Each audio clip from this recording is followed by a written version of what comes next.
या राज्यातील शेतकरी हा अडचणीत आहे. कधी पाऊस जादा पडतोय,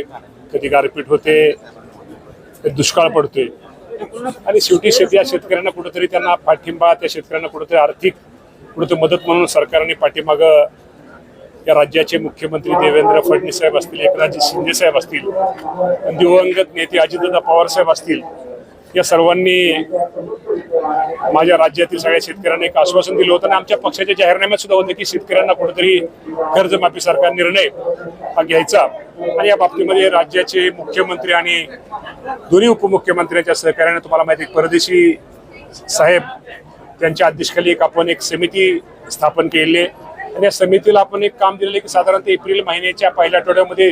त्यांनी शेतकऱ्यांच्या कर्जमाफीच्या बाबतीमध्ये काय राज्यामध्ये शेतकऱ्यांची काय परिस्थिती आहे, की कर्जाची किती बाकी आहे, किती थक बाकी आहे, इतर काही शेतकऱ्यांच्या बाबतीत कुठलं त्यांचं कर्ज आहे, ही सगळी माहिती संकलनाचं काम हे सध्या सुरू आहे. साधारणतः एप्रिल महिन्याच्या पहिल्या आठवड्यामध्ये तो अहवाल हा राज्य सरकारकडे येईल आणि अहवाल आल्यानंतर निश्चित प्रकारे साधक बाधक त्यावरती चर्चा होऊन कुठला निर्णय शेतकऱ्याच्या दृष्टिकोनातून घेणं गरजेचं आहे आणि कुठला निर्णय घेतल्यानंतर शेतकऱ्यांना त्याचा फायदा जास्त होईल यासाठी सगळं पाहून साधारणतः 30 जून पूर्वी या राज्यातील माझ्या शेतकऱ्यांना कर्जमाफी ही दिली जाईल. एक समितीचा अहवाल देखील त्यांनी काय